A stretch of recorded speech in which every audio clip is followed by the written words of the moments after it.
Iran, खबर flash कीजिए जल्दी से।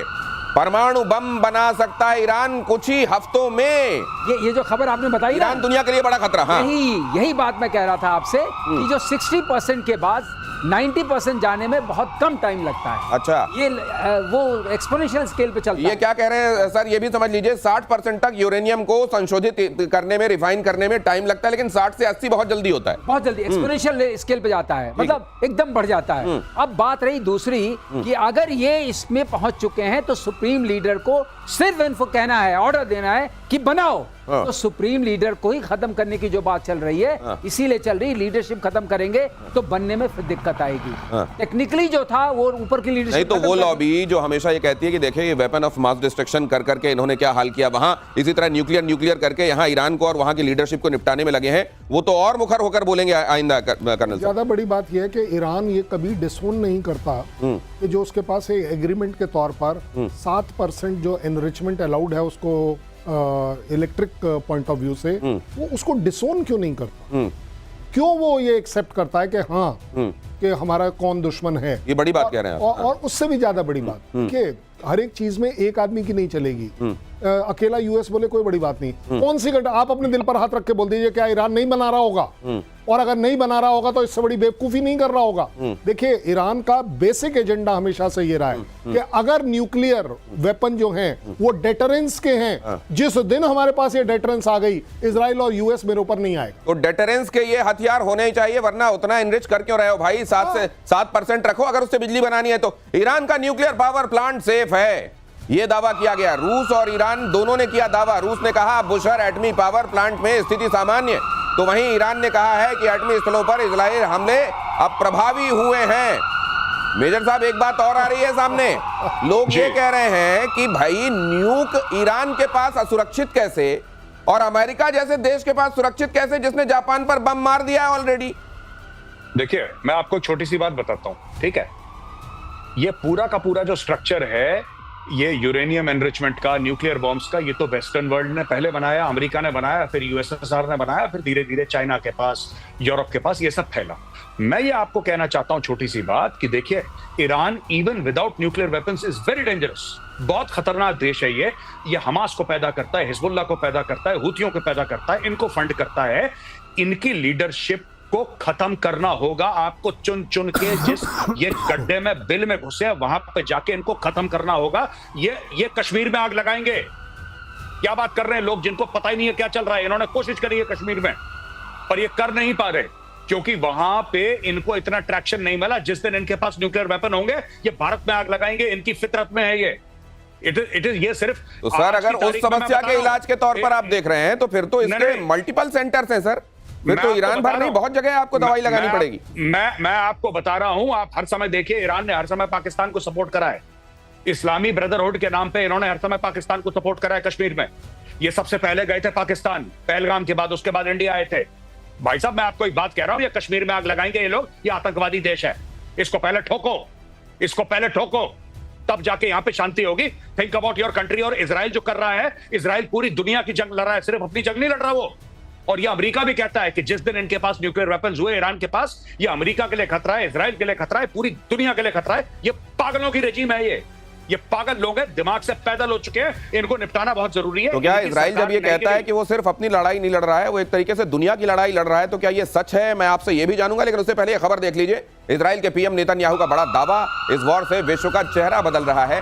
ईरान से 60% मिसाइल लॉन्चर नष्ट कर दिए गए हैं। ये 2/3 बल्कि कह रहे थे श्रीवास्तव सर कि ये कर दिया गया है। अब अगर लॉन्चर ही नहीं रहेंगे, आपके पास पटाखे रहेंगे, वो बोतल जिसमें डालकर आप जलाते हो नहीं रहेगी, तो किसमें डाल के, रेत में डाल के करेंगे? नहीं जाएगा वहां तक। ये ईरान, ये देखिए, अगर ये वाकई मिसाइल लॉन्चर्स इस तरीके से नष्ट कर दिए गए हैं, तो 20,000 वाली गिनती जो गिनी जाती है वो असल में गिनती ही रह जाएगी। अगली खबर देखिए, ईरान में इजराइल का ड्रोन अटैक नाकाम। खोरम्बा में हेरन ड्रोन से अटैक किया गया। ईरान में ड्रोन को हवा में मारा गया। यहाँ ये भी आप खबर देख रहे हैं। ये कोई बहुत बड़ी बात नहीं है, ये रियली कोई बड़ी बात नहीं, क्योंकि ये जो हेरन ड्रोन है, हैरान जिसको आप कह सकते हैं सरलीकरण में, इसकी एक तो IR सिग्नेचर बहुत बड़ा है। ये 40 घंटे ऊपर घूम सकता है। ये करीब 9.1 किलोमीटर पर घूमता है और इसका काम है सैटेलाइट, उसके कम्युनिकेशन के जरिए वहाँ की इंफॉर्मेशन भेजना। ये वहां पर था, इंफॉर्मेशन तो भेज चुका है, अब इसको मारने से कोई खास फर्क पड़ने वाला नहीं है। हाँ, ये automatic take off and landing वाला है, तो अगर ये वापस चला आता दोबारा यूज हो सकता था, मगर ये कोई खास बात नहीं, इसको नष्ट करना भी कोई खास निशानेबाजी नहीं है। हाँ, इनके पास मिसाइलें हैं, टोर 1, एक आध दो सैयद 2 करके है, उससे मार सकते हैं आप, लेकिन ये बहुत ही, मैं कहूंगा बहुत देर से आए और बहुत हल्के से आए, इसका कोई असर नहीं है पूरी लड़ाई पर, बिल्कुल असर नहीं। लेकिन एक सवाल जो मैं जानना चाहता हूं, वो उधर जैसे जेलेंस्की ये दावा करता है कि वो तो पूरे यूरोप की लड़ाई लड़ रहा है, क्या ये दुनिया के अधिकांश हिस्से को कट्टरवादी सोच से बचाने की लड़ाई इजराइल एक्चुअली लड़ रहा है? नहीं, देखिए, ये कोई शक नहीं है कि अगर आप किसी भी तरह से दुनिया को ये दिखाकर प्रूव कर पाते हैं, और जो कि आप भी मानेंगे और हमें भी मानने पर मजबूर होना पड़ेगा, कि अगर जो 3 टेररिस्ट ऑर्गेनाइजेशन है, हमास, हिजबुल्लाह, हुती, अगर उसकी बेसिक बैकबोन ईरान अगर है, और सबको मालूम है, इसमें कोई शक नहीं है, जिस तरीके के हथियार दिए गए वो है, और तीनों के तीनों सिर्फ टेररिज्म में इन्वॉल्व है, तो क्यों नहीं माना जाए कि ईरान टेररिज्म में टोटली इन्वॉल्व है? अब उसके अलावा क्या चाहिए आपको? ये तो वही वाली बात हो गई ना कि यूएस इन्वॉल्व नहीं है। किसने कहा यूएस इन्वॉल्व नहीं है इस लड़ाई के अंदर? कोई सपने में सोच सकता है कि यूएस इन्वॉल्व नहीं है? कौन एयर डिफेंस कवर में मदद कर रहा है? कौन वेपन सिस्टम्स दे रहा है? कौन इंटेलिजेंस सर्विलेंस करके दे रहा है? कौन अपने चारों तरफ से इस समय ईरान को घेर रहा है? टू द एक्सटेंट लास्ट एक जगह बची थी कहने के लिए, वो तो आप देख रहे हैं, पाकिस्तान के पास भी यूएस ने अपना वो करना शुरू कर दिया कि उसका वो जहाज गया, जाकर वो पूरी टोपोग्राफी के डिटेल लेकर और लेकिन मेरे को एक चीज जानने में बड़ा इंटरेस्ट है मेजर गौरव, आपसे ये सवाल लेकर आने वाला हूं कि जब एक तरीके से वहां एयरबेस बना रहा है अमेरिका अपने, और इस बात पे साइन भी करके आ गए हैं मुनीर साहब कि ठीक है आप यहाँ यूज कर लीजिएगा, हम आपके साथ खड़े रहेंगे, तो चाइना इसको कैसे ले रहा होगा? वो जो ऑल वेदर फ्रेंड है, जो बिग ब्रदर है, आयरन ब्रदर है, वो कितना नाराज या खुश हो रहा होगा, ये जानूंगा मैं आपसे। लेकिन पहले खबर बता दूं, इजरायली वायुसेना ने ईरान की मिसाइलें उड़ाई, इस्फहान में इजराइल का बड़ा हमला, ईरान का रेडार सिस्टम भी तबाह, इस्फहान में मिसाइल लॉन्चर उड़ाया गया। ये खबर देखिए जरा, आपको दिखा रहा हूं मैं, और उस सवाल का जवाब लेता हूं मेजर साहब से जो मैंने अभी किया। सर जी, देखिए, मैं आपको दिनेश एक बात बताता हूं छोटी सी, ठीक है ना।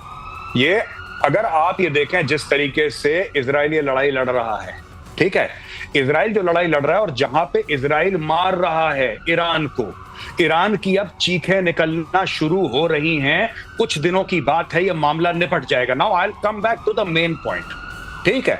ये आप रशिया कुछ बोले, चाइना कुछ बोले, आप कह रहे हैं चाइना दुखी हो जाएगा अगर पाकिस्तान ने ये कर दिया वो कर दिया, ठीक है ना।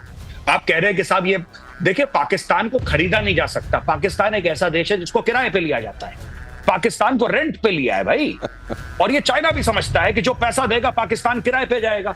अभी पाकिस्तान को किराए पे लिया अमेरिका ने, वो खाने का बिल अब चुकाएगी 25 करोड़ कौम पाकिस्तान की।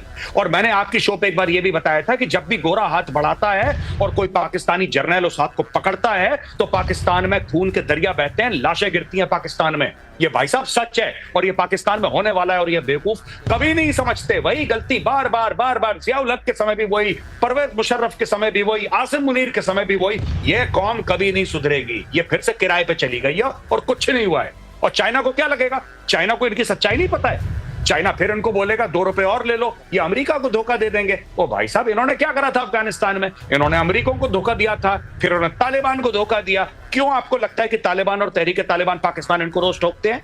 वो कहते हैं गद्दार कौम है ये, वो कहते हैं गद्दार है ये पूरी कौम पाकिस्तानियों की गद्दार है, इसलिए वो ठोकते हैं, इसलिए तहरीक तालिबान पाकिस्तान मारता है। आपकी बात पे फौरन ही कुछ जोड़ना चाह रहे हैं एयर मार्शल पीके श्रीवास्तव। दिनेश, ये गद्दारी की बात भी नहीं, ये बिजनेस की बात है, किराए पे देते हैं अपने लोगों को, वही करते हैं। इनके पास गद्दारी का आप कोई मतलब, तो आप कह रहे हैं तिजारत में थोड़ा और आगे निकल गए? निकल गए। अगली खबर, सबको बांटते रहते हैं, जो दे दे पैसा वो ये लो, तंबू वाले की तरह बोली लगने के लिए तैयार वहां पर, और जो ज्यादा पैसे दे दे। इजराइल ने खामेनेई की तुलना हिटलर से की है।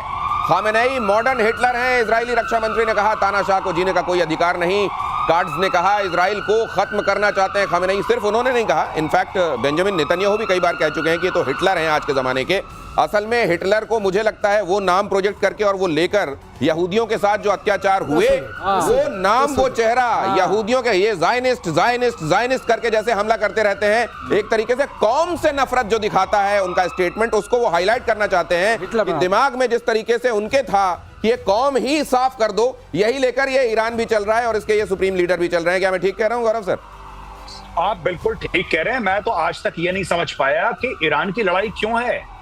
ये खमेनी की रजीम है या उसके पहले खुमैनी हुआ करता था, इनकी ये तो हम प्याला हमने वाला हुआ करते थे 1979 के पहले।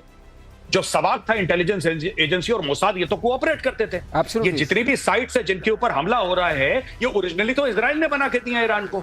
जो न्यूक्लियर वेपन्स हैं वो तो शुरू में न्यूक्लियर रिएक्टर इलेक्ट्रिसिटी बनाने के लिए वो तो अमेरिका ने दिए इनको। आज ये पुराने जो हम प्याला हमने वाला थे, आजकल एक दूसरे के खून के पैसे कैसे हो गए? ये भाई साहब ये स्टोरी है। ये कुछ, मैं एक बात बोलूंगा, कंट्रोवर्शियल ना हो जाए, धर्म का मामला है। इसका फिलिस्तीन से 1 रुपए का कुछ लेना देना नहीं है। इनका क्या लेना देना